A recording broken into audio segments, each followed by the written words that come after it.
The following is a presentation of the Mat Talk Podcast Network.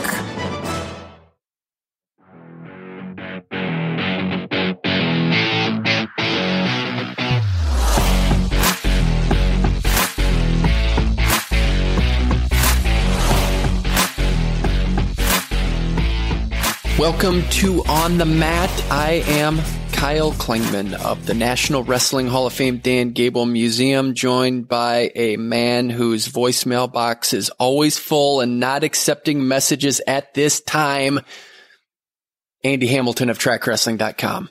I don't know if that's true, Kyle. I know always. That's an absolute. I don't think it's always full because I don't think it's full right now. It's absolutely true. For the last 10 times I've called you, did you just clear out some space and I didn't know about it? I'll tell you the reason it's mostly full. It's because of Royce Alger voicemails that I have been reluctant to let go. Some pretty classic Royce Alger voicemails in there. Can't you just take them off, transfer, put them on your computer somehow, and get them off your phone? I probably could, but then they're not as readily available when I need a good laugh. So you're telling me right now, if I call your phone, it will not be full? Let's try it. You gonna try it right now? Well, I don't know. I don't know how we do this on air right now to do it, but I know the last time I called you, it was absolutely full. So you have to clear some room off in order for that nickname not to be true anymore. Okay. When's the last time you called and tried leaving me a voicemail, Kyle? Well, I didn't try because I couldn't, because the voicemail box was full, so there's no way I could. That's the whole point of this nickname, is that it's full and I couldn't leave you a voice message. I had no options. Good thing for caller ID, or else you wouldn't even see it. Sure. So that's one of the perks of technology. I have some lost mail. I don't like lost mail. It's not fun when you have lost mail, but we have to go to our mailbag, and a piece of mail got stuck in the cracks, and we got to bring it out now. Okay. A month ago, Mike Ritchey emailed in. Mike Ritchey is the head wrestling coach at Southern Oregon University, a complete advocate for dual meet systems. So he had emailed in right after a podcast. We had just recorded it. So I said, we'll get it on next week. Well, I forgot. Sorry, Mike Ritchey, but we're getting to your mailbag now. And essentially what he's saying, in my opinion, he says, a way to make wrestling dual meets meaningful is to award 2 championship points for every dual meet victory, up to 20 points, motivating a college coach to get 10 wins a season. This would make the championship and every member of every team a part of the championships. Your thoughts when he says something like that? A dual meet win equals 2 points for the national tournament. Correct. In order to, I think, to get to the championship, and we would have to qualify with him on that. But essentially what he's saying, he elaborates, he says, the moment I really like is the kid that never sniffs the tournament, meaning the national tournament, but steps into a duel, and the team wins because he didn't give up bonus, and the team wins a trophy or gets into the top 10 because of those points his team needed to score during the season. Every wrestler is actually part of the show, even if they do not get to go. So just playing devil's advocate in my mind, like you wrestle a Big Ten schedule and you're going to run into Penn State, Iowa, Ohio State, Minnesota, Michigan, and you're probably not going to have as many dual meet wins as dual meet points as some teams that you potentially beat. That's true. But I think potentially beat handily. Correct. I think one of the cool parts about this is he's saying it's a formula, just like you would in soccer, where I think you get points accumulated and that helps you toward the final tally. But what's cool about this is even though you are going to exclude some teams, you still have the individual national tournament that you can feed off of. And I don't know from Mike where he would put this in the season, if it would count as a championship, if it's a national duels concept. We would need to elaborate on that. What do you think that would do for scheduling? I think it would change it. Totally. It would totally change the scheduling. You would absolutely have a new thinking of how you would schedule a dual meet. Because the Big Ten now, like you bring up, you probably would want to say, I don't know if I want to put Penn State on the schedule and Ohio State and Michigan and Iowa. If you have those 4 teams, you're probably looking at 4 losses if you're in a Big Ten schedule. And I don't know if any team had those 4 teams on the schedule this year. I'd have to look at that, but I'm sure that there's teams that have had that, and that's a gauntlet. Mm-hmm. Likely you're not coming out 1-3 at least. You're probably going 0-4 in that bad boy. So it's interesting because I do like the idea that it incentivizes a dual meet where you're paying attention to it. Yeah. Because if you're going in and say, hey, Iowa State, you get 2 points if you win this, and it actually counts for something instead of just the great dual meet that you get 17-16, or Oklahoma State, Iowa, which under this scenario, they would have gotten the needed 20 points to get to the final tournament. But I think any way to explore how to get more value out of dual meets, I'm all in favor of having that conversation. Totally. Kudos to Mike Ritchey for sending that in. If you have other mailbag items, please get them to us. Also, what I want to talk about today is statistics. We've talked a lot about PDI. I'm a stat guy. You are too. I think we both like statistics. One of my favorite statistics is from someone who's no longer with us. Larry Quisel from Boise State has passed away, I think, within the last year. Only guy to beat TJ Williams. Only guy. In college. And he also has the best statistic, my favorite statistic in all of wrestling. He won 12 consecutive NCAA championship matches over the course of 2 NCAA championships and did not win a championship. How do you do that? Well, you lose in the first round of the NCAA championships. In 1999, you wrestle all the way back and you get 3rd place. He's the only wrestler in the history of the NCAA tournament to lose a pigtail match and come all the way back and get 3rd place. He went 8-1 at the 1999 NCAA championships. Then the next year went 4-0, got to the finals and lost in the finals to Matter, I believe, from Penn. Yep. Brett Matter. 12 matches in a row, and you don't have an NCAA championship. And I've always liked that stat. I like people that get 3rd anyway. But thanks to Jason Bryant for coming up with this information. He's the stat guru, but he was doing a lot of work for the Matt Talk Online guide that he has. Let's give that thing a plug. Yeah, that thing's awesome. I bought mine already. I did buy it. So I'm proud that I got on board and typed in Gable for my $5 discount. Go to matttalkonline.com and order the preview guide. Thanks to Jason Bryant. But he's given me all this great information. So he went back and looked at who got 3rd place and lost in the first round.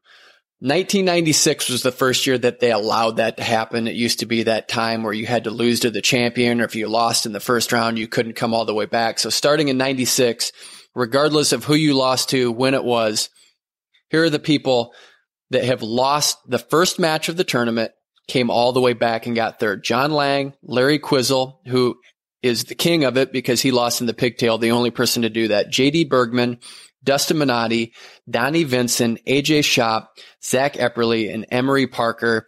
You are in a category by yourself. That's strong work. Yeah.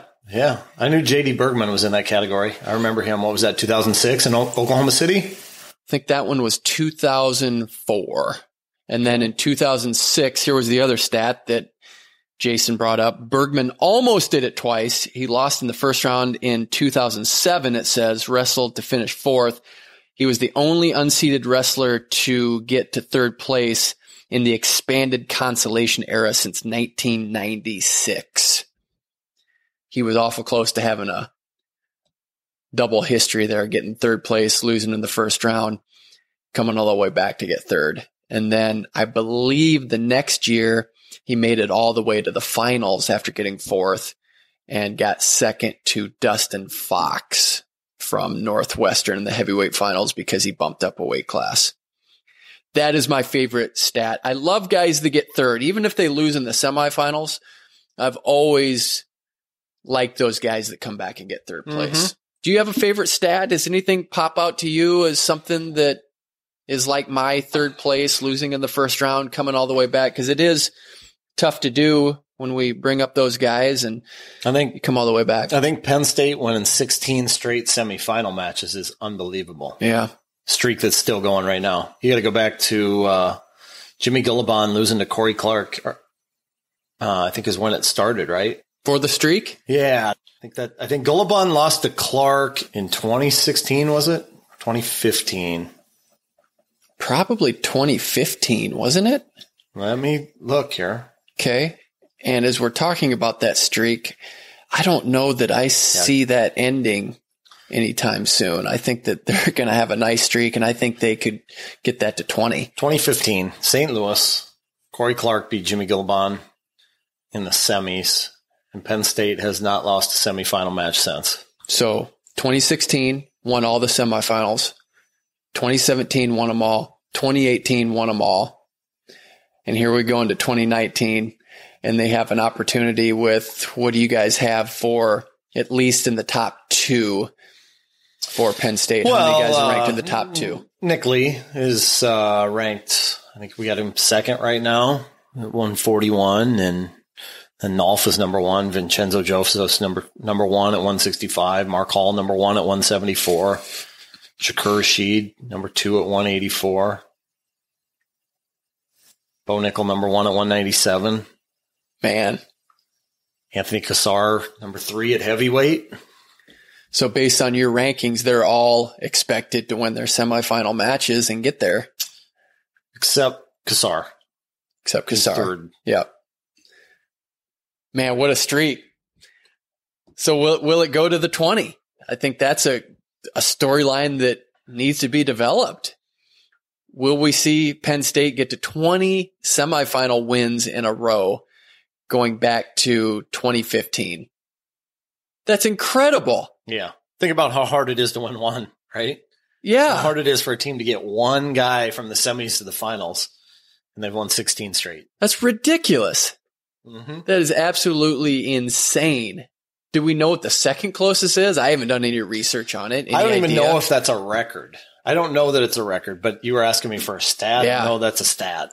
I would think so. I can't imagine that not being the case unless you go back to some of those Iowa teams. But I think even those teams, you had a guy maybe slip through and losing the semis. I don't know. I'm just thinking off the top of my head of when it was possible. And you could go back to some of those early Oklahoma State years, maybe. I don't know. But that is a statistic that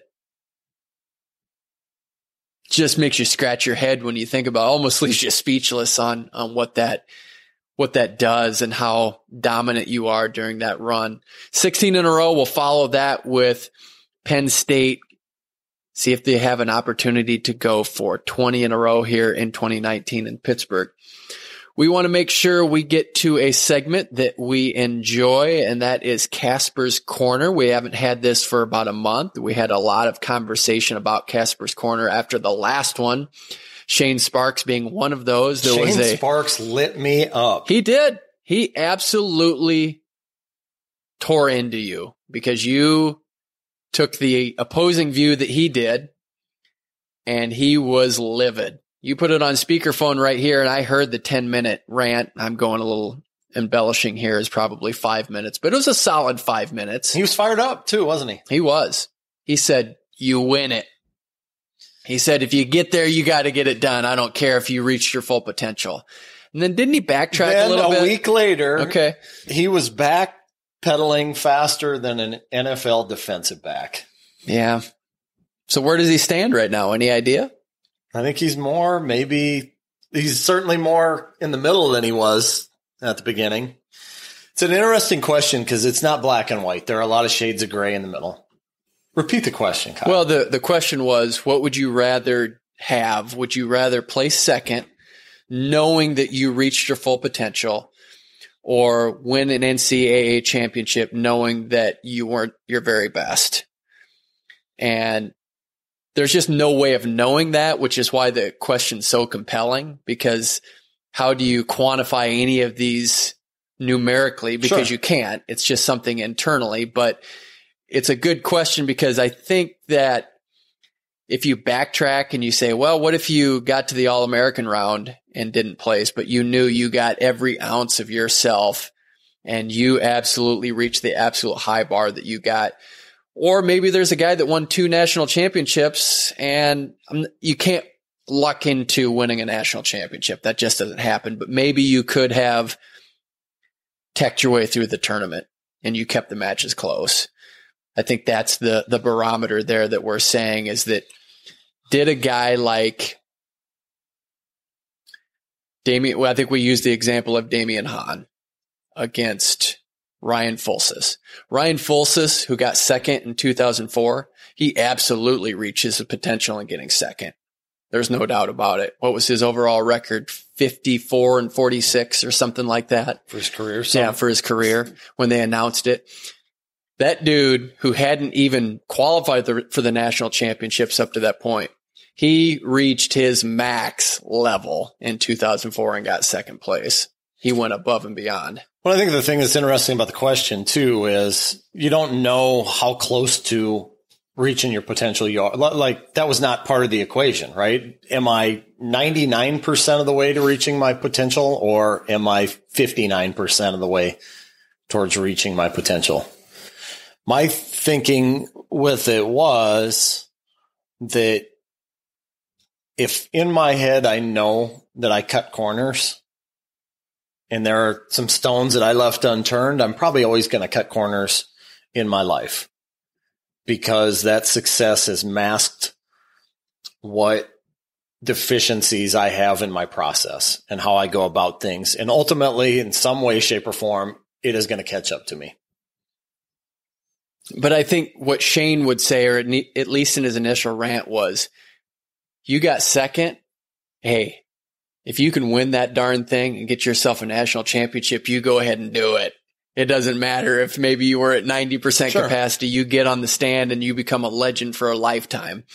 So I think we could spend an entire show talking about this question because it almost is the second place part is the hardest part because I don't think a lot of people think they reach their full potential when they got second place. Cause if you're on the race stage, you got one more match to win. You think you can win it. You did enough.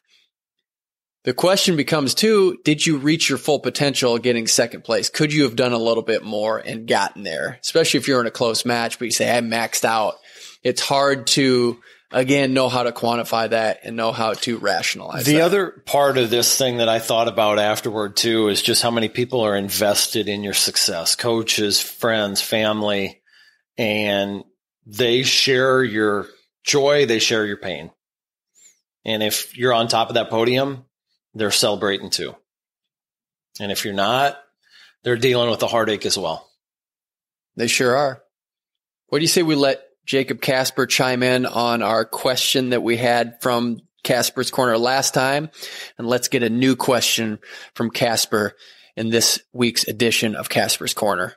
It is time for another popular segment of Kasper's Corner. Jacob Kasper, 2-time Duke All-American.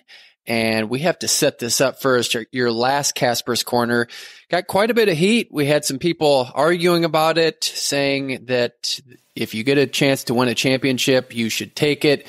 And I think the interesting part about your question and how you set it up was that it was, would you rather get second place and reach your full potential? I think if you changed it to maybe 8th place and your full potential, it really changes the dynamic of the question. But you came in with, would you rather place second, reach your full potential, or win it and not realize your full potential? So there's been a lot of back and forth, Jacob. So great question. I don't know if you've gotten comments yourself, but it was a very thought-provoking question. I appreciate it. Yeah, I saw where other people on other podcasts were talking about it, and people were tweeting at me what they thought. So I'm glad that it became interactive and got people talking. You know, at the end of the day, I think that's something that'll be really good for the sport. So hopefully we can keep it going. Well, this is your platform. We don't know what you are going to ask, so the floor is yours, my dear sir. What is this week's question for Kasper's Corner? I know your hearts are beating. Everybody's worried. Everybody's wondering. there was a lot of talk after the Iowa-Okie State duel of what is the best direction for wrestling moving forward. So in this hypothetical, if you won the lottery or inherited billions of dollars where money isn't an issue, what are the first couple things you would do to create a bigger, more sustainable future for the sport of wrestling? Man, I like this because you changed the game on us and you didn't give us an either or option. So now we have to look at sustainability. I think from my vantage point, I think that we have to find a way to get the not necessarily international level secure, but we have to get people to understand that there's a level past college. And I don't know how you tap into the youth wrestling movement and let them understand their heroes. But I don't think a lot of these youth wrestlers even know who many of the Olympic champions are. So from a historical standpoint, that's where I would start, is if you had money to invest in making sure that these youth wrestlers know who the heroes are, put these guys on a pedestal, spend whatever money it takes to get their name out there. And I think we're going to be a healthier sport if you're able to trickle down and have that knowledge.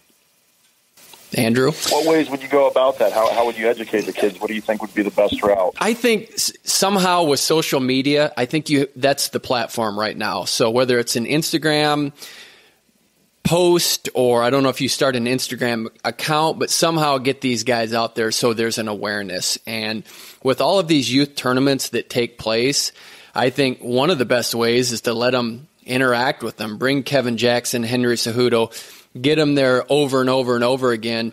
And it's not necessarily the guys that are current. You want to make sure they know about Kevin Jackson, Kenny Monday, Dan Gable, John Smith, so that they are part of the narrative. Because Andy and I have talked about this, and a separate question was, I felt that in certain circles, Ken Chertow is a bigger name than John Smith if you go to that youth level, because he did such a good job of marketing his camps.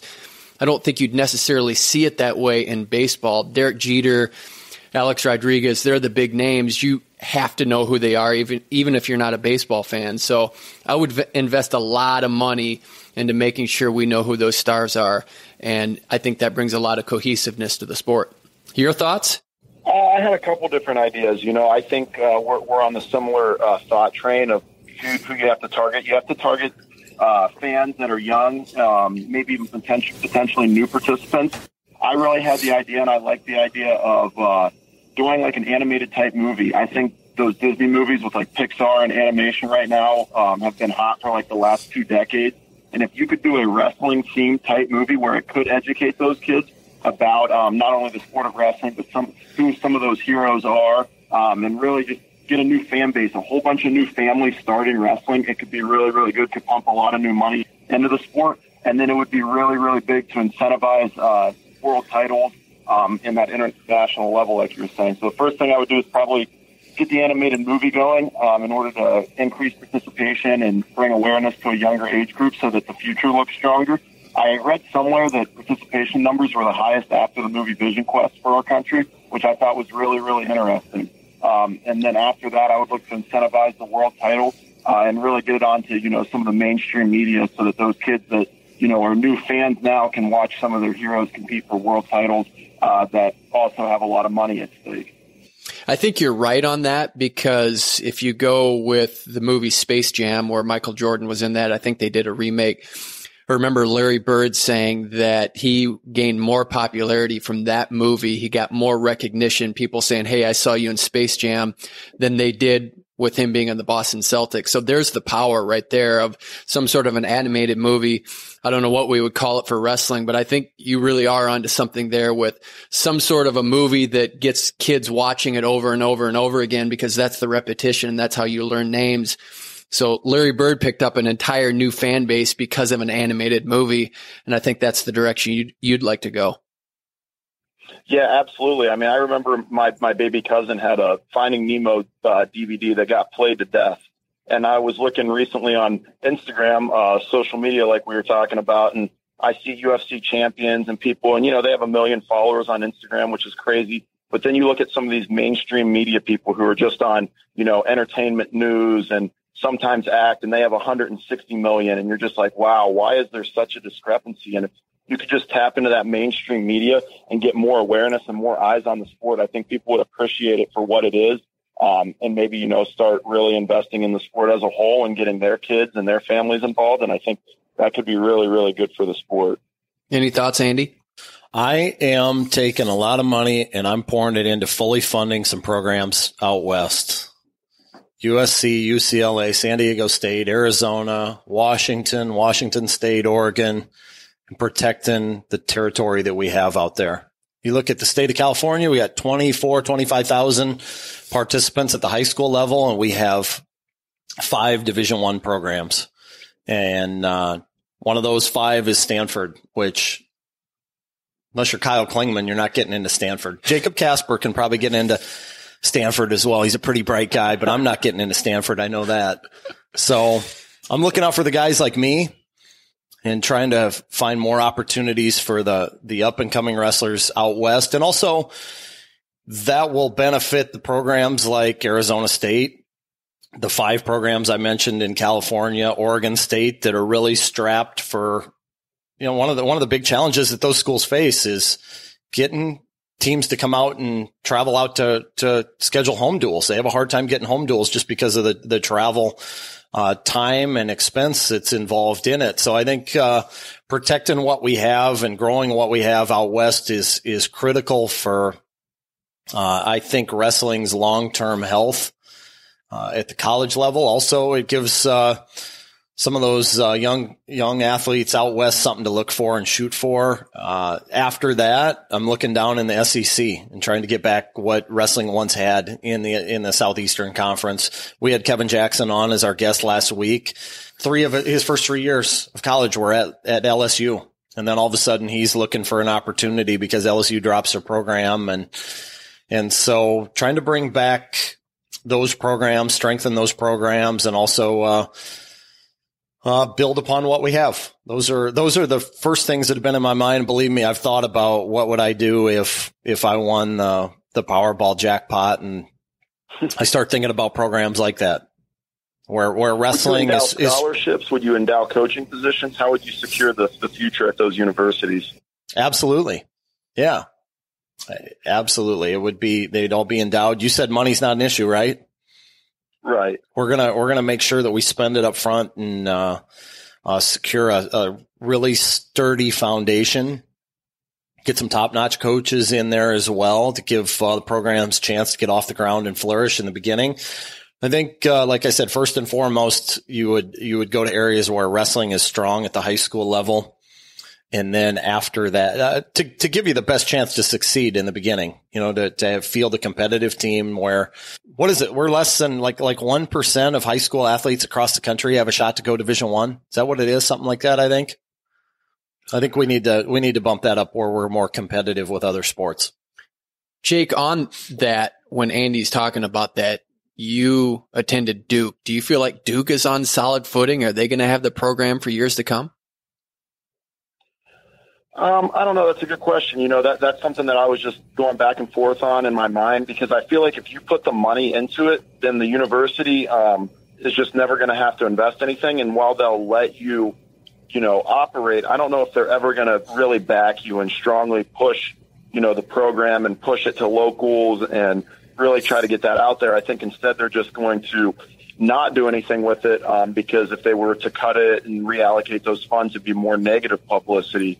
So it's kind of like the chicken and the egg question, right? Do you incentivize it and then hopefully universities see the benefit of doing it, or do you fund it at the lower level and then hopefully with a solid footing you're able to build off of that? It's kind of a difficult question, especially for smaller schools. As far as Duke personally, you know, we have a strong alumni group that's starting to back the sport more, or back the team more and more. So hopefully that can continue to grow and we can get to a place that we're long-term, really, really sturdy, and not only sturdy, but also getting to the point where we're on an equal playing field with other teams. You know, we have a strong enough footing that we're able to compete with those teams. But I really do like the idea of getting into the SEC and bringing back some of those teams as well as the out west teams. I mean, it would be really cool to see LSU field a team again, and then Clemson for the ACC even, and bringing all these teams back. You have some conferences already that are established, and they're not not maximizing the potential, with Mizzou in their conference. And just, it would be so cool to look at the NCAA tournament and see 170 different teams represented and all these different color combinations. And I think that would be a really, really cool thing. I actually like that idea a lot. In some ways, we have to create a product where we can't be ignored, that it's so good that people can't ignore college wrestling or high school wrestling or special international wrestling. That's the $1 million question, as you said. Where do you put your funding? So, compelling question. Quick question for you as we end our Kasper's Corner segment. Who's the greatest Duke heavyweight, Konrad Dudziak or Jacob Kasper? This is something that I think the guys on the team ask me a lot and stuff too. At the end of the day, I just got to give it to Konrad. He had the finals appearance and, I wasn't able to get past the semis 2 years in a row. So got to give it to Konrad just because he finished, on the big stage, which is something I was never able to do. Thanks for another. Before we cut Jacob loose, one of the things in my mind is shortage of high level coaching. I've heard that a lot here in the last couple of weeks at the lower levels. How would we, in your opinion, Jacob, in trying to grow the sport, how would we incentivize it to, have more high level coaching at the youth level, at the high school levels, at the scholastic levels and on? What kind of things would you do there? I don't necessarily think that there is a shortage of high-level coaching. I do think that there is a discrepancy in where it's dispersed. If you look, there are geographic regions with, multiple-time national champs coaching at the high school level, all within a 15-mile radius of each other. And then you'll go to other areas and you'll have people that didn't even finish their high school careers that are coaching at the high school level. And I am a strong believer in your accomplishments don't dictate the type of coach you're going to be. But having that wealth of knowledge and those types of resources so close for so many, I grew up wrestling a lot in Northeast Ohio, in the western part of PA, and everybody, it seemed like, was an All-American. It seemed like everybody was a national champ. Everybody wrestled at the college level. And then I go to other places, to do camps and clinics, and, there's nobody around for miles and miles and miles that have done any of those things. So I don't think it's necessarily that there is a shortage of coaches. I think they're just, spread out and dispersed. Kind of, sparsely. There's pockets here and there. And I think that if, kind of like the Field of Dreams, right? If you'd build it, they would come. And if these programs would be willing to invest money, even at the college level, right? So say Clemson would start a program up and, that they invest enough money in it, that it's solid and that the coaching position is well paid, and they approach Casey Cunningham and they try to lure him away from Penn State. If the offer's tempting enough, that he's going to do it. If the room looks good, if the locker room's nice, if, the pay's right for him, he wants to get down south and start something cool at Clemson. So I think the resources just have to be in place to kind of get those people out of the locations they're really tied down to and have their roots in. And to your point, Alan Freed just said recently that he was third string in his area. I think there was Nate Carr for a while. There was the Jordans there in that area. So you're right. You can get a dense population where you have a ton of great coaches, and it's too bad that we can't get more of that. But I didn't even think about times where you don't even have a guy that probably made the state tournament leading the charge in some area that doesn't have wrestling flourishing at this point. Jacob, we appreciate the time today. Another riveting edition of Kasper's Corner. Can't wait for another edition. We look forward to seeing you in Pittsburgh, Pennsylvania for the NCAA championships. Thank you, Jacob. Thanks so much for having me on, guys. That was another exhilarating edition of Kasper's Corner. Before we get to our guest, which is three-time NCAA champion Nate Carr, we got so excited about all of the topics, we haven't even mentioned him yet. We have to make sure we talk about a record-setting team, Grandview University of Des Moines, Iowa. 8 NAIA wrestling championships in a row. And the only team that can beat Grandview at this point is Grandview. That's pretty incredible. 219 points. They looked what at one point in the tournament, I think they were like 28-2. And one of their two losses was a Grandview versus Grandview quarterfinal. So they had 12 All-Americans. They won by, I think, like 134 points or thereabouts. And as you mentioned, 8 straight national titles. That machine is running as efficiently as probably ever before. And good luck trying to catch them at this point, trying to run them down.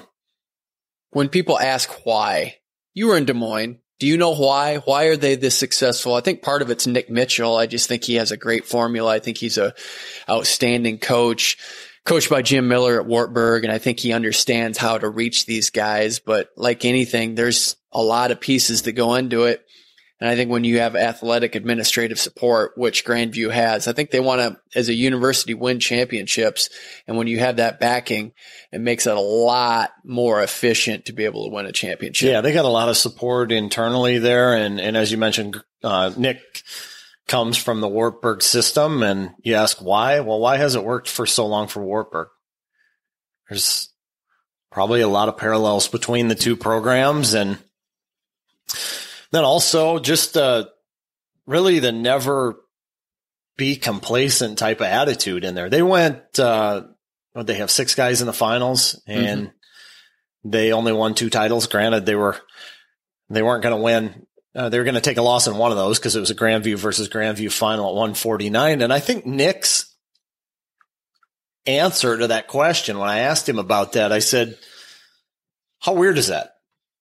To have 2 guys on your roster battling for a national title. And they've had it before, 141 pounds. I think, about 4 or 5 years ago, they had, 2 guys going heads up, Brandon Wright and Gustavo Martinez. Nick's answer was telling. He said something along the lines of, every match we go into, we think we've got a shot to win. And we know that we're going to lose one of those in a match like that. We know one of our guys is going to lose. Which is pretty fascinating, That's right? Weird. I still haven't gotten over that.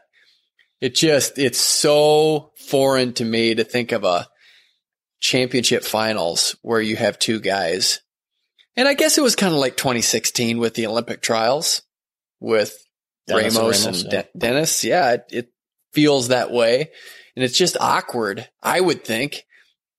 But I'm not in that situation, but you want guys in there. And for those who don't know and are listening, you can qualify 12 wrestlers for the NAI wrestling championships, which is still strange to me, but I think you know the history of that. Yeah. So I got a chance to talk to Mike Mockles, the Missouri Valley coach, one of the veterans in the NAIA scene. He's, I think, year 27 at Missouri Valley. And so he's seen NAIA wrestling through good and bad in terms of highs and lows for program numbers. They were down under 20 programs at one point here, like 20, 25 years ago, and trying to beef up their national tournament. They allowed teams to enter 12 wrestlers for the postseason, and you don't have to have a starter at every weight. You can enter multiple wrestlers at several weights. And so you'll see it. Grandview had a couple 125 pounders. They had a couple 149 pounders, a couple at 157 as well. And so it's just been something that they've done throughout the years. And one of the really cool things about what's going on in NAI wrestling right now is 5-6 years ago, the tournament was in Des Moines. They had 35 teams in the tournament. Next year, there's going to be upwards of 70. It's the fastest growing division in college wrestling. And I think it's probably not long before it will be the biggest division in college wrestling. I had a chance to talk to Menlo athletic director Keith Spataro, and he pretty much wrote the playbook for what programs are doing now and adding based on enrollment driven programs. It's really cool what's going on in terms of participation numbers at that level and program numbers at that level. And I think the quality of wrestling has certainly gotten a lot better here in recent years too. What does it feel like for you when college wrestling program gets added? I know what it feels like when one gets dropped, and it feels like a gut punch. Yeah. It feels more like a death to the family, but I love that feeling when I read that story and it says wrestling program added regardless of level. That's such a fun read to be able to see that, know that they're getting invested behind it. And it just builds momentum for the sport regardless of level. And I think NAI really is, like, to your point, just building to that level. And enhances the overall health of the sport. Yeah, and the cool part is it's almost like, I don't want to say I take it for granted, but it's almost become the point where you see it so often now that it doesn't resonate quite the way it did. And that's good, though, that we're seeing it so frequently at the NAIA level in particular. And yeah, there's a lot of talk about, well, we're not adding enough Division I programs, but one of the things that's really cool is Division II is growing really quickly as well. And you're seeing Cal Baptist make the transition from D2 to D1. Utah Valley made the transition from D2 to D1. Maybe in some ways that's our gateway to growing numbers at the Division I level. I think it could be. And then once we start getting some women's programs at the Division I level, I think again, we are in the best times right now for the sport. Enjoy it. And another guy need to enjoy, we'll give him a plug just because he won an international tournament. Enjoy Jordan Burroughs. Enjoy what he's brought. Yeah. I don't know if we have another couple of years out of him. I know we have it through 2020, but take every opportunity you can to listen to this guy, to watch this guy, to enjoy this guy, because you will never see someone like Jordan Burroughs again. This guy is off the planet special. Take that chance because he just put himself in a good position to win another world championships by going to a ranking tournament and winning it. And putting a 9-2 beating on Frank Chamizo. Yeah. Who Chamizo came back and got a bronze. So enjoy him. We're going to enjoy another wrestler who is our guest today, Nate Carr. Do you think you could take Nate Carr down right now? No. You don't? No. I'd say the same thing. But we're going to go to Ames. You and I together could do it, though? No, I don't think so. What about you standing? I don't think so. You standing behind him on your hands and knees and me pushing him backward. If we the John Smith takedown maneuver. I don't feel good about what would happen once he gets up and he's chasing after us. He's got some serious foot speed even at this age. So I ain't messing with Nate Carr. So let's go to Ames, Iowa and talk to a living legend. Our guest today is a living, breathing legend. Why is he a legend? He won 3 NCAA championships for Iowa State University. He won a bronze medal at the Olympic Games. He's a member of the National Wrestling Hall of Fame. Now he is the associate director of the Cyclone Regional Training Center. Nate Carr, how are you? Just fine. It's good to be with you guys today. It's good to be with you, and it's good to know that you're back in Ames, Iowa. What's it feel like to be back in the great state of Iowa? Well, yeah, definitely. It's good to be back in Iowa. And, of course, Iowa State, there's a lot of different new buildings and new apartments all over the place. So it's a little different, but the wrestling is thriving, so that's good. The ISU is doing well, and I'm excited to be a part of that. I was trying to think of your personal journey. You started in Pennsylvania, came to Ames. At some point you went to West Virginia and then to Ohio. How many different states have you lived in? I would say probably 4. Yeah. 4 different states? Yes. So it's not that bad. Yeah. How was your time in West Virginia? It was good. You know, I know when I got there, they were ranked 19th in the country. And I remember talking to Coach Turnbull and just saying something like, you know, we have to say that we want to win a national championship. And when we started saying that, things started to change. And let alone we got some national champions as well. When I left, we were 6th in the country. How did you end up at Iowa State? There's so many great stories about Harold Nichols and how he recruited people. He was the legendary coach at Iowa State. What was your personal recruiting story to get you to Iowa State from Harold Nichols? Well, you know, again, Iowa was the first school to recruit me, Iowa University, Gable and Robinson. And Harold Nichols, after that, not too long after that, came into the picture.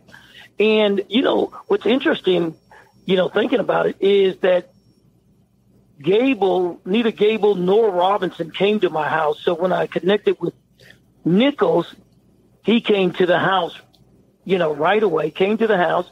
And then he even came one more time And it just happened to be at my sister's wedding. But two of my sisters got married on the same day, and Nichols came to the wedding. And so, you know, the other inside stories that I was leaning toward going to Iowa, there was no doubt about that. My mom had a dream, and, you know, I was telling her, I said, you know, she said, you know, I had a dream that you went to Iowa State. And I was like, Mom, I respect that. You know, it is my decision, and I'm still going to go to Iowa. And then my mom had the dream again, and I was like, oh, that's it. It doesn't matter. I'm going to Iowa State. And so, and what a great choice that was for me. So I want to back up before I get to the next question. You're telling me Harold Nichols came to your sister's wedding to recruit you? He was. I think we had invited him to the wedding, but he came. Okay. I've never heard of that recruiting ploy. You know what? I always share the story that, you know, my mom had the dream, but yes, I actually have pictures with Nichols at the wedding. You know? That's great. Now, what is it about the University of Iowa during that era? Because I've heard that from Alan Freed. I've heard Kerry Colott say it. Now I've heard you say it. I've heard Tim Krieger say it. They've all said, I wanted to go to the University of Iowa. What was it about being a Hawkeye that was so appealing during that era? Well, just personally, for me, I know Jay Robinson did a good job. You know, he was contacting me a lot. I talked to Gable, and basically, I mean, they were the champs at the time, no doubt about that. And they, you know, I remember I flew to Iowa for a visit, and on that visit was all the top guys in the country. Zaleski, Jim Farina was there, Curver was there's like a bunch of us. And I remember Gable setting us down and pretty much saying something like this: gentlemen, if all of you come here to the University of Iowa, we will complete our dynasty. He was talking like that. So what now that you look back, I think just that there, yeah. Would you have been a fit there? Would that have been good for you to go to Iowa? You know, I really didn't think about it, but one of the things that Jay Robinson was doing is he was really showing me how successful Chris Campbell was.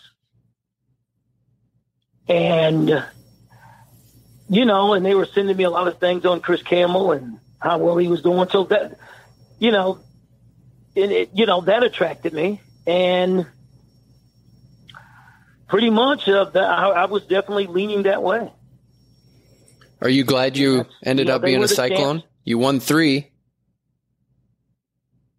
Right. Well, here's another little story concerning that. When I decided to go to Iowa State, Jay Robinson was not too happy, and he actually on the phone conversation, you know, basically said that you'll never win a national title, you'll never make an Olympic team, and he said something personal like, and I always, you know, I will always be coaching against you. So, and then Jay are great friends now, of course, you know, but yeah, it was intense.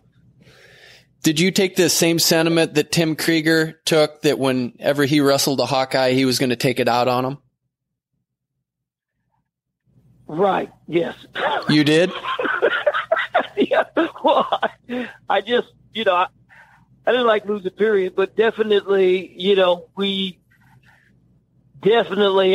made sure as much as I could that I was always ready to wrestle, you know, the Hawks, you know. So that's all. I mean, yes.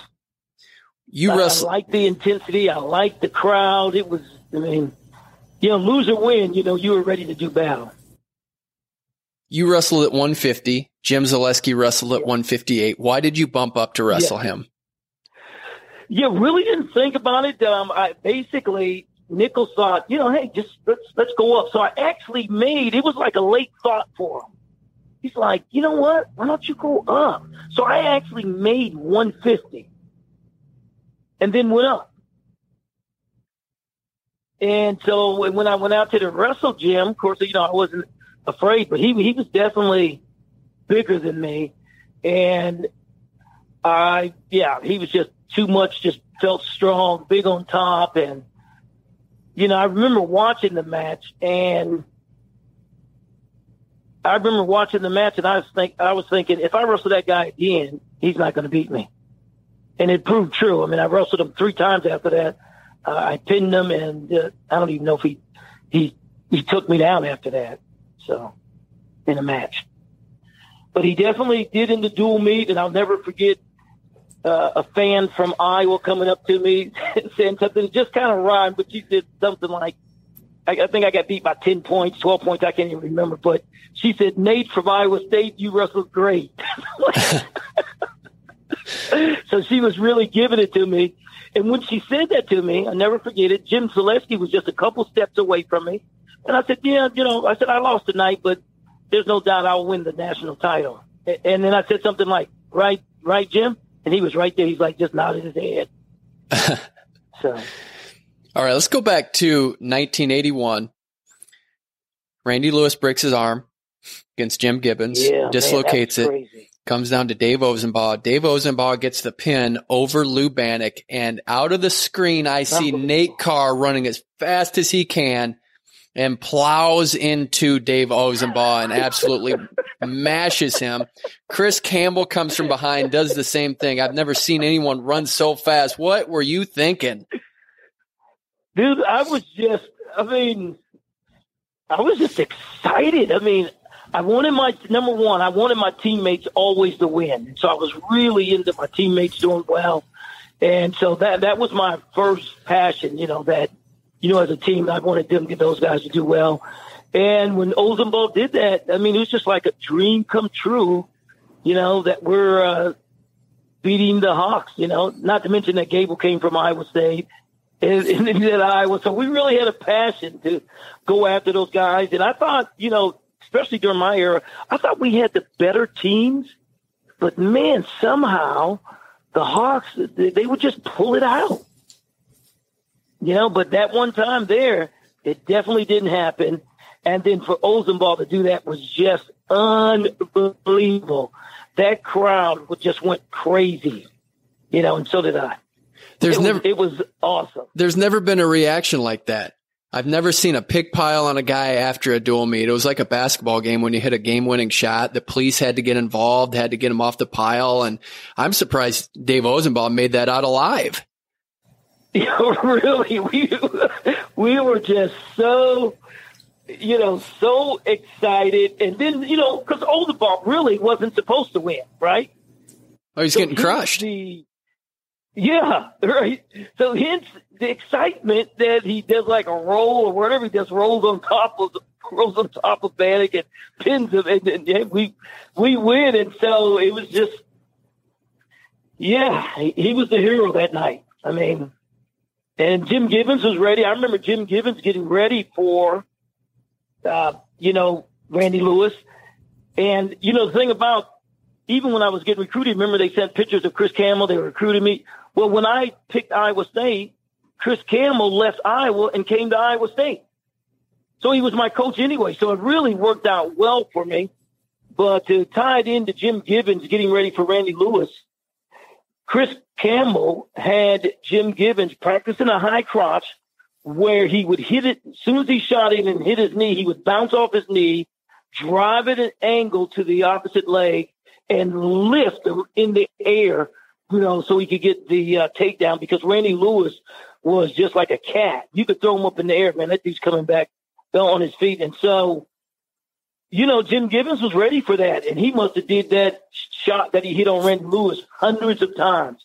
After practice, he had to drill that every day to get ready for Randy Lewis. And he did it, and Randy Lewis was so high in the air that when he was coming down, he toasted on his hand to kind of catch his balance, but the impact was just too great. So when you look back at that meet, a historic meet, and you have all of these moments that go into it, it didn't go the way anyone thought it would, especially with the injury. Is that I mean, of all the moments you've had, where does that stand as one of the great moments, that dual meet win over Iowa in 1981, where Dave Osenbaugh pulls off the miracle? Yeah, no, it's right up at the top, right at the top. I mean, it definitely serves as a big moment. You can see people captured it. You know, it's on film, it's in pictures. It's at the top. I mean, just a whole team coming together and seeing basically a miracle happen.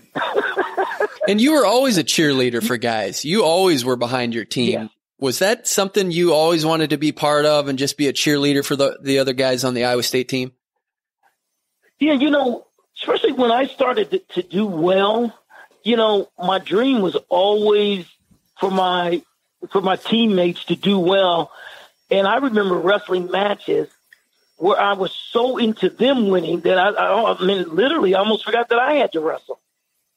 That I was so into them winning that, you know, at times I think it took away from my wrestling and my focus because I wanted them to win so bad.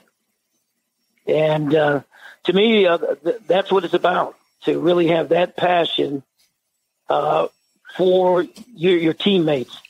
And when you do that, I think the teams can do some great things when you're caring for the other guy. You know, it's almost like get over yourself and give yourself to your teammates. Nate, you were lightning fast. You were a fast dude on the mat. Seriously, man, you're telling me that Bob Siddons, Gable's high school coach, who was a referee, actually told you to slow down because you were going too fast? It's true. I was like, are you kidding me? What did he say? Well, he said, Nate, slow down. You're moving too fast. Just right in the match. Right in the match. What'd you do?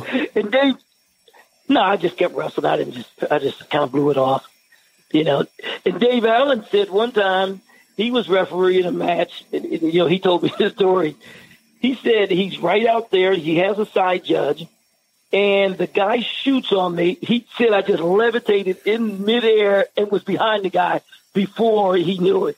And he actually asked the side judge, said, "Did you see him get behind him?" You know, so yeah. Dave Allen told me that story. You mean Mike Allen? Oh, no, Mike Allen. I'm sorry. Mike Allen. Yeah. When I think of fast, I think of you, but I also think of your other brothers. You had Jimmy Carr, who, let's talk about him for a sec. 17 years old, makes the 1972 Olympic team. I've heard a lot of people say he's the greatest high school wrestler ever. Take me through Jimmy Carr and why he got so good so fast. Right. I don't even know if I could answer that, except for he just had a really, you know, his attitude was strong. And when he made up his mind to do something or even fight you, even get in a fight with you, I mean, you had to be ready. So he had that type of edge to him.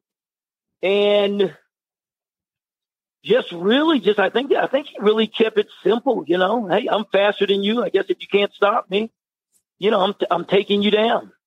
So he's taking down with guys that have family. He's taking down guys that are a lot older.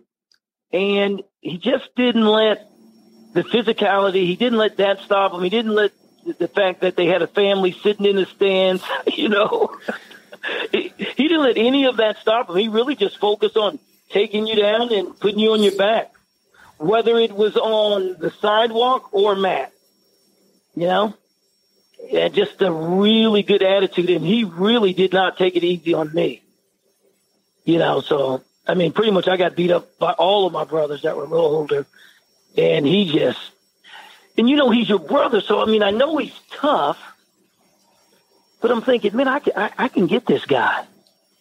But, not till I got older did I realize how tough he really was, right? I mean, he just crushed me, and I would chase him around the room crying and saying to him, I'm going to take you down.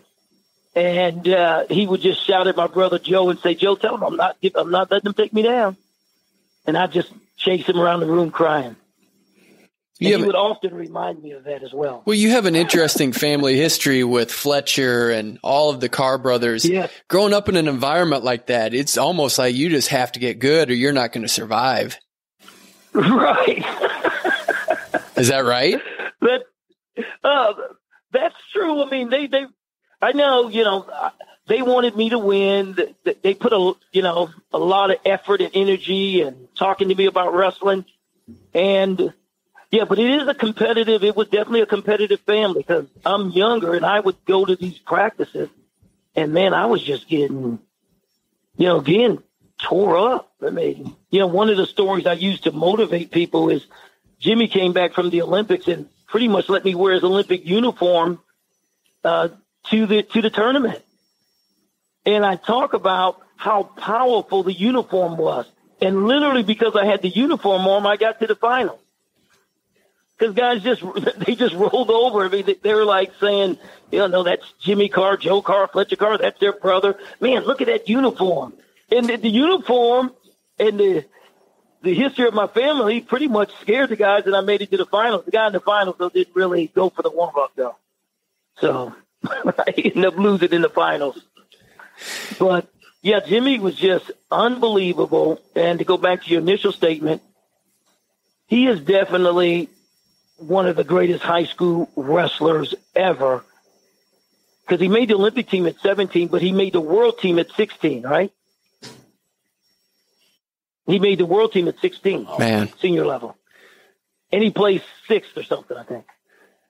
And that's just crazy to me to think he was that good that early, and he's part of that legendary 1972 Olympic team with Gable and the Peterson brothers and Wayne Wells. Did he talk about that experience much? Yeah, I just think, I think that basically, I think they thought he was just too young. I mean, I don't even know if they wanted him on the team. You would have to ask Gable and the Petersons more, but I definitely got that sense, from my brother that they just thought he was too young to be there. So they were definitely pulling for the older guys that they would have a better relationship with to make the team. Just think about that, right? I mean, this guy comes out of nowhere. Yeah. And so Jimmy was really good friends with Rick Sanders. So Rick Sanders liked Jimmy because he was fast like the Japanese wrestlers. And so they built a relationship. And, I don't know if that was the greatest guy for him to hook up with, but because Rick Sanders was he was a wild guy. So. Nate, you 100% know that I'm going to be asking you this question. There's no mystery. You know what's coming right now. You have to tell us about the rivalry, maybe the greatest rivalry in college wrestling history. I think it is. Better than Royce and Jackson, better than Freed and Brands. It's Nate Carr against Kenny Monday. You got to break it down for us and tell us what went on behind the scenes in those matches, dude. Well, the first time I wrestled Kenny, I think it must have been the Great Plains or something like that because they had that freestyle tournament then. And I want to say I was a sophomore. He's a freshman, and I wrestled him. And I think I might have won 9-1, something like that. And after the match, he pretty much told me, next time, I'm going to get you. And I was thinking, really? Okay. I mean, I had 9 points. You had 1. Okay. But the next time we wrestled, he did beat me. How about that? Man. That's how competitive Kenny Monday is. And then that pretty much started the rivalry. And it's an understatement to say that Kenny Monday is definitely confident. And he's definitely one of the most successful wrestlers ever. I'm talking from grade school up. There's probably not a title that he has not won. Not all the champions check every box when it comes to championships. But Kenny Monday is one that has checked every box. But, yeah, we had some fierce competition, some confrontations off the mat. And we just really, he wanted to win. I wanted to win. And then we did have some verbal confrontations. And I know he he pinned me in the Big H once, and I was thinking, and I'm trying to think if I had a win over him at that time or not, but basically I was telling him, pretty much I was winning the match and I got caught, and his response was, "Yeah, I know I pinned you, but you were pinned before they even called it." And then, and I was like, "Well, hey, let's go in it here in a couple of weeks." He said, of course he would say, "Hey, I'm ready too," so yeah, yeah. What kind of smack talk went on? What'd you guys say to each other in the locker rooms, and when you saw each other, what kind of things got said? I know for I think the second one, and then, maybe I had to have Kenny on the phone, but I know that for the second one, he beat me again, and I was having a great year too. And then he beat me in the Big Eights again. And I was not happy. And I don't know if I said something like, what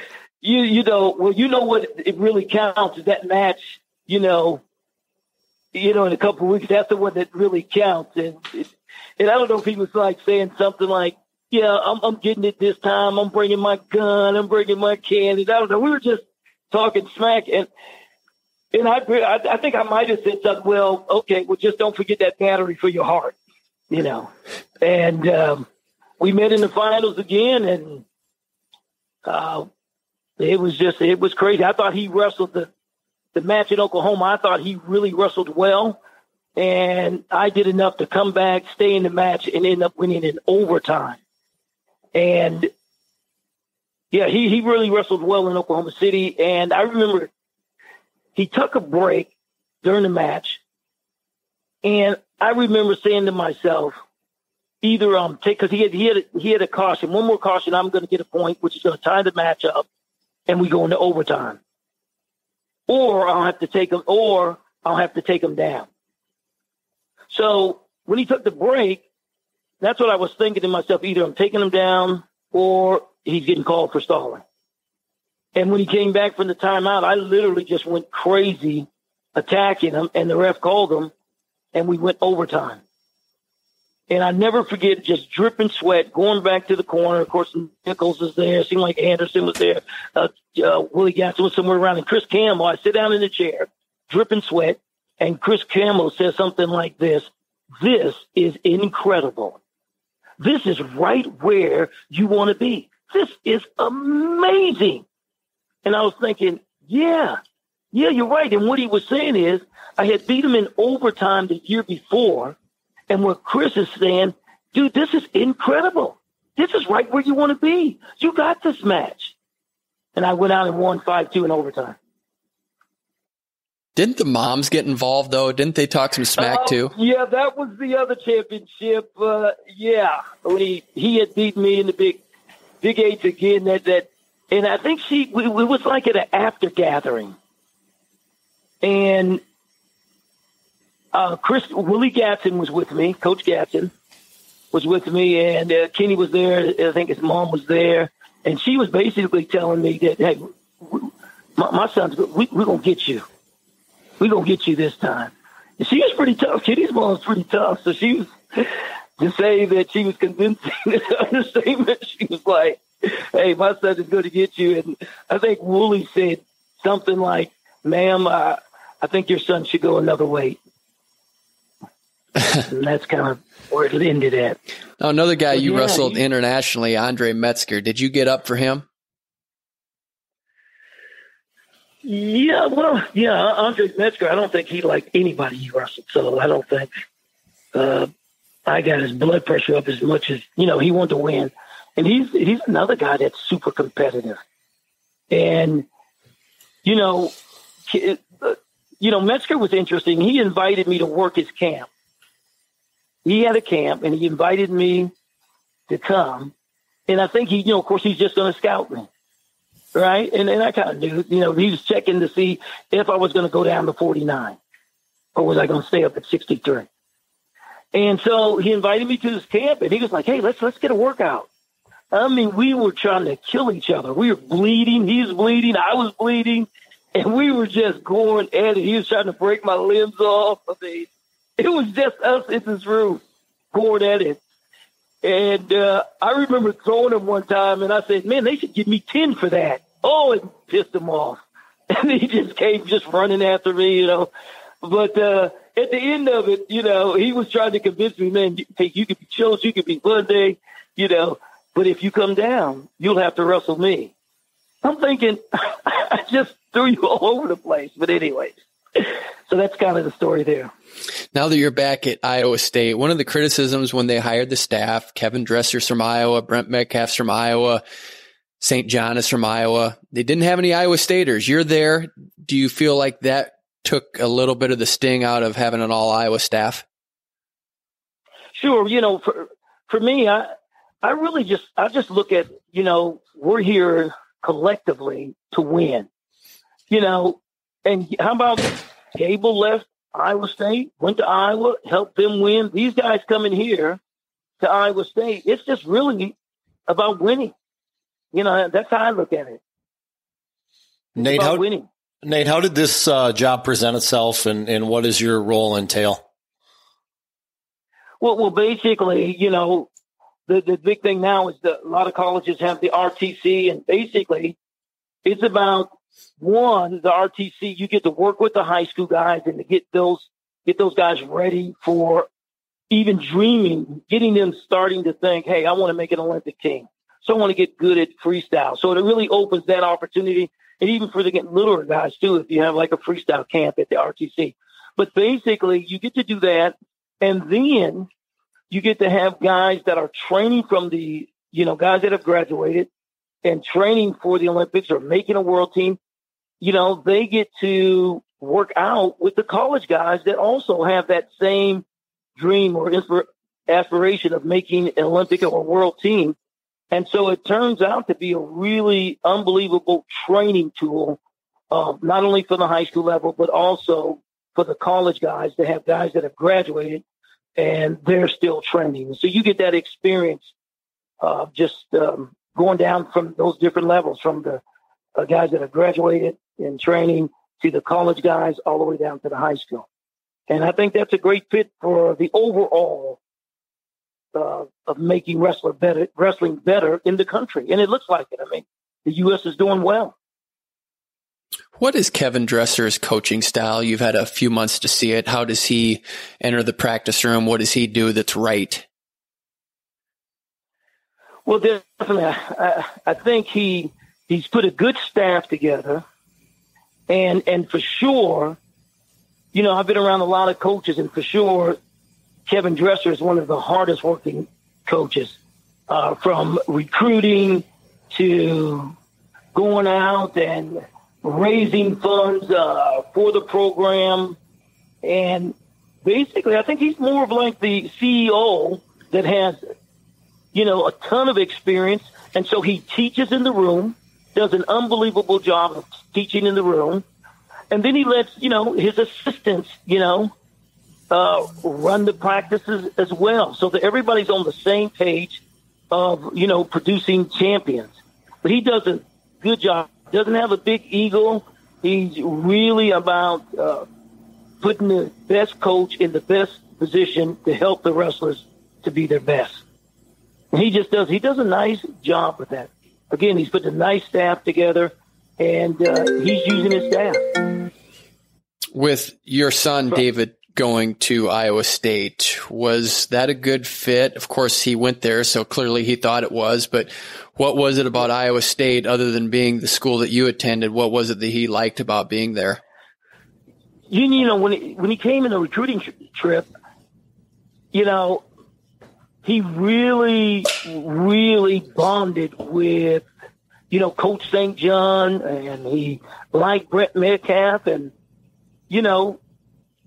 I was a little bit surprised, but he really bonded. And I think what he saw is, hey, my dad went here, my brother went here. I think when he came, he saw where he could win with that coaching staff here at Iowa State. I think that was the gist. And then I think his Christianity came in. I think he just really sensed that, that this was a good place for him from a spiritual perspective, that his relationship with Christ, I think also was a big part of that. The last time Iowa State won the national championship as a team was 1987. Can Iowa State get back there, Nate? Yes, they are definitely on their way. I mean, the jump that we're making right now, I think we're definitely going to be tougher next year. I think we'll just keep increasing, when it comes to recruits. And this is a place where you can win. There's no doubt about it. This is a place where you can win, and that is our expectation here. That Dresser is here to win. Metcalf is here to win. St. John is here to win. And the team is here to win. And that's what we believe collectively. And Nate, so that's what it's about. Nate, what does the future of the Cyclone RTC look like on the post-grad side? Well, right now, of course, they had some guys here before I came, and I think that some of those guys have moved on, as well as some of even the college wrestling. And so we're building that program more now as we travel to look for other guys to bring in that are really a good fit for our program and for the guys that they're going to train with. So we'll still be out recruiting, of course, Dresser and the team will be recruiting the college athletes, and then we'll be looking for post-grads to bring in. And so I think that's going to increase. Right now we have Kyvan Gatson is the big one, David. And so we're really just getting those guys ready our college guys to go to that level. And we're looking for other guys to bring in as well. Last week we'll just keep building that. We had Kevin Jackson on the program last week, and he said that when he was in high school, you were someone that he identified with, someone that he looked up to. Were you aware that you were influencing young African-American wrestlers while you were competing? Yes. I, just some of the stories I've heard for some of the wrestlers, like, of course, Kevin shared that, Stuart Carter, Larry Jackson, Mike Van Arsdale, Bill Tate. You just go down the line, that those guys, often, would share. McCall, just a bunch of them, just all of them have a little story where they're sharing, with me, how I influenced them in some way or made them look at Iowa State. And even Tim Krieger, I don't know if you've asked Krieger, but Krieger, one of the things he tells me, he said, the reason I came to Iowa State was because of you, Nate. And Eric Volker also shares the same story. What do you like about what African Americans, but just across the board, I guess. Yeah, and so what do you like about what Jordan Burroughs is doing right now, not only for African Americans, but just for the sport? It's pretty incredible. Yeah, but he's just a great ambassador, right? You couldn't get a nicer guy, well-spoken. And you know what? When you look at him, you look at his family, you look at his kids. He's all about being a father. He's all about being a great husband. He's all about being a great leader and just a great man in general. And so on top of that, we throw a word that everyone likes, and that's a champion. And Burroughs is awesome. Just a great spokesman for our sport, and just a great guy. Just everybody has to say that.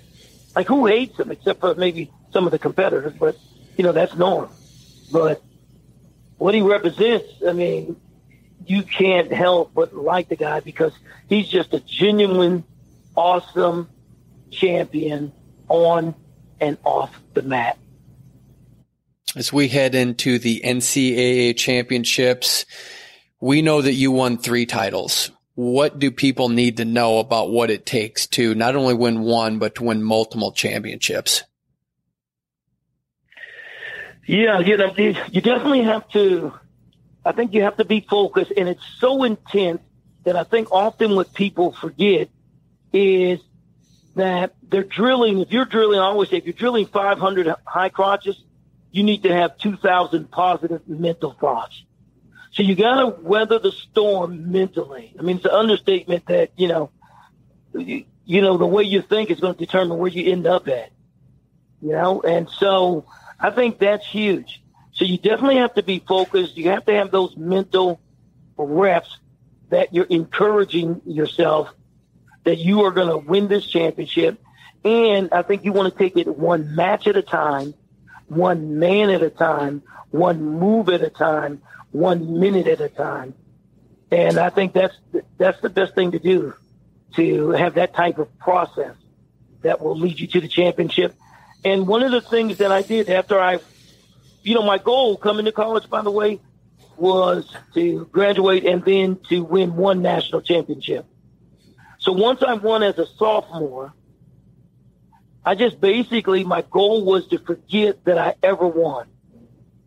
And I would say, man, I just really want to win the NCAA championship. So I acted like I never won. I did my best to forget that I won a championship and would get excited about winning a championship for the first time. That's how I did for my second championship. Just forgot that I won as a sophomore and just really dreamed, how awesome it would be to win a championship. So that's one of the things I did my senior year. I wanted to win the championship, but the number one thing on my mind was that I didn't want to lose to Kenny Monday, and anybody could win the championship if I don't accept him. Except we were the best guys in the country, so. But that was pretty much my drive. Long as Kenny Monday doesn't win. So that helped you.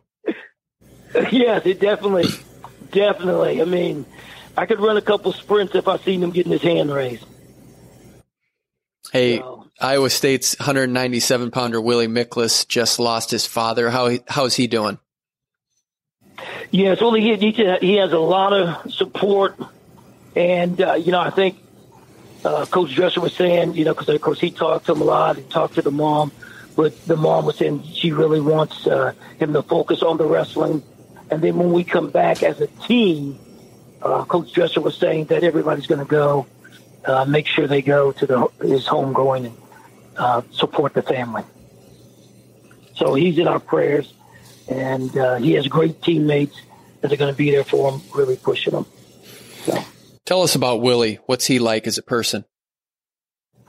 Well, he's a funny guy, and he's really fallible. I mean, when you're around him, you like him. He's always helping his teammates out, and he's a hard worker. And he's almost like a coach. He knows his wrestling. He has ton of experience, and so he's almost like a wrestler coach / coach. And so, but he's always encouraging the guys, always lifting them up. And definitely, if you ever talk to him, before you leave his presence, you're probably going to laugh or smile because he's always saying something funny. But his teammates love him. The coaches love him. And so he's just a great addition.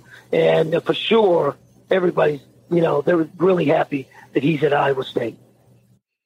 Nate, we'll end with this. If you could pick anyone, past, present, future, that you could launch in a throw, who would that person be? Wow. You're asking me, who would I want to throw?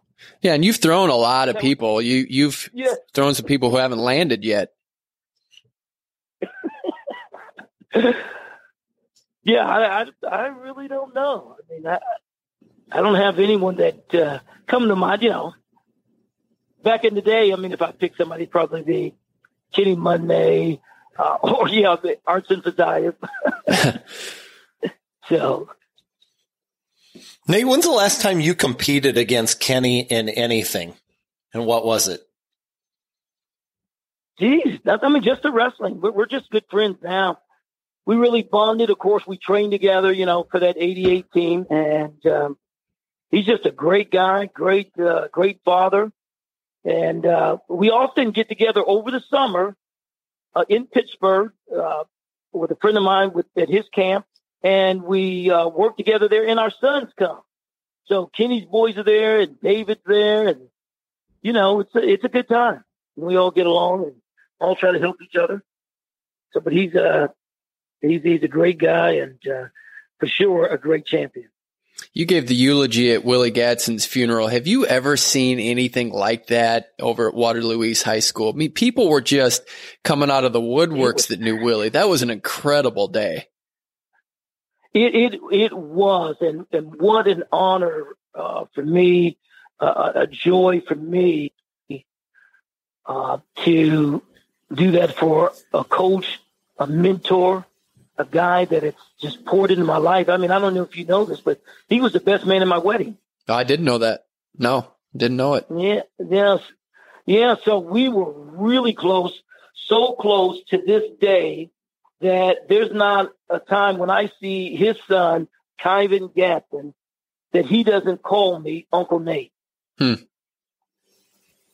So, man, I love Willie Gadsden, and part of the reason I was a champion is because I had a guy like that in my corner, both on and off the mat. And, man, did he love wrestling. And so it was just an honor for me to also have, I had the opportunity of leading him to Christ as well. And so, yeah, just a great individual, great family. And Kyvan Gadsden is working hard, and he's doing great things, carrying on that Gadsden name. Of course, Willie had a brother, Charlie, and I'm just really close. Those guys were like my uncles when I was in college. And so picking Iowa State, when I came and picked Iowa State, having both Charlie and Willie Gadsden and Chris Campbell, unbelievable. Those guys trained me so well that I was ready to go through a brick wall. So imagine that's really behind the scenes of my wrestling. Those guys taking the time to help me be a good young man and to train me to be a champion. Willie Gadsden, Charlie Gadsden, Coach Nichols, Les Anderson. How do you beat that for a backdrop?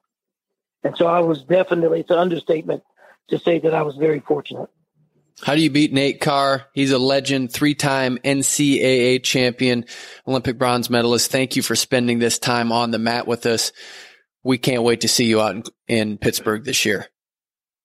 Yeah, looking forward. Boy, and what a championship that's going to be. Man, be a lot of tears and some great wrestling, great intensity, great. You're going to see hearts just going all out. So, and Kyle, thank you for what you do and for you giving back to wrestling, and Andy, and really just appreciate every time you call me, I'm smiling as soon as I hear your voice.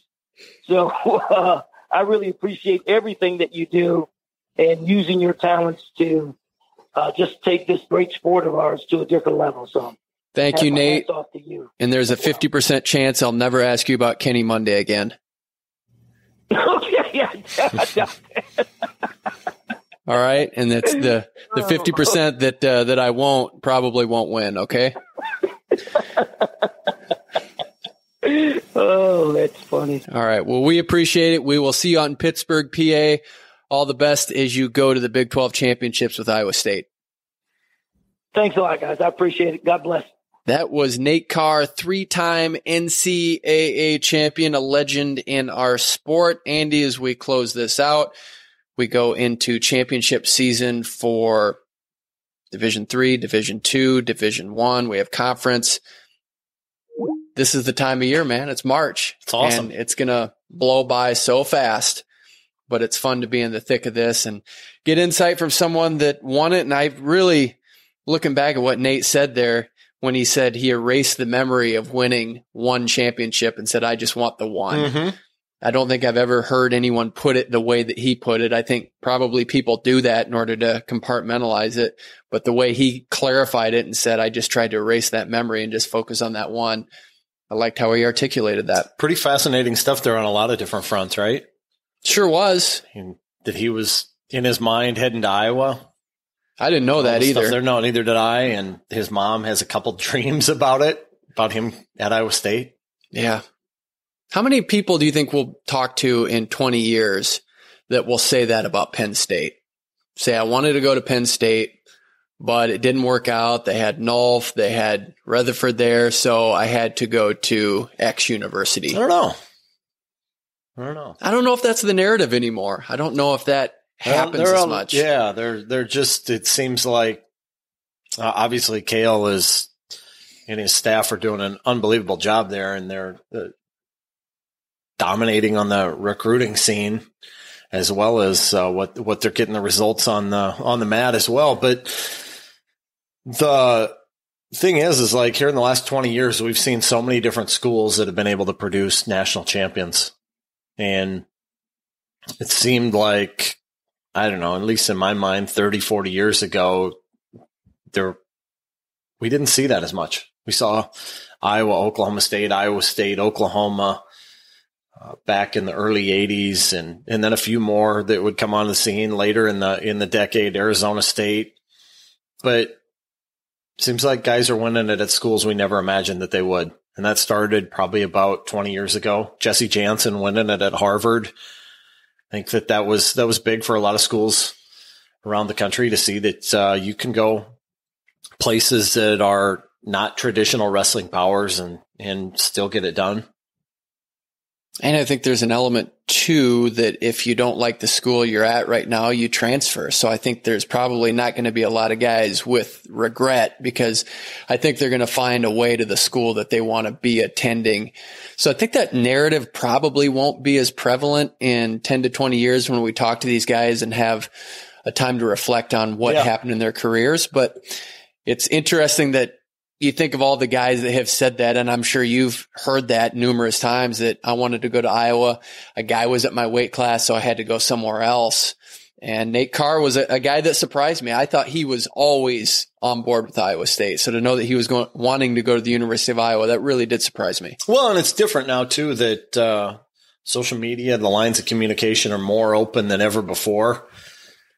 Probably back in that time, if a coach wasn't calling you, you probably weren't getting contacted by that school, would be my guess. I think that's absolutely right. How else would you know about it? They absolutely no social media, so you had to wait for that landline to call or a letter. And I think that was probably the archaic way of getting in the door of a recruit, or going to a wedding like Coach Nichols did. You did whatever it took to get the door open. This has been fun. Thanks to Jacob Kasper for another Kasper's Corner. We'll do a live Kasper's Corner at the NCAA Championships in Pittsburgh. So be sure to tune into our podcast that we're going to do on the Wednesday before the Division I NCAA Championships. Thanks to Nate Carr for being on the program.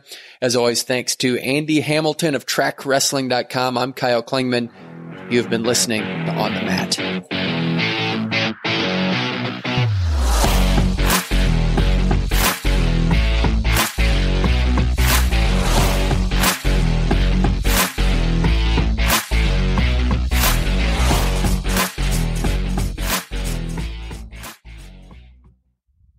This show is part of the Mat Talk Podcast Network. For more wrestling podcasts, head over to MatTalkOnline.com.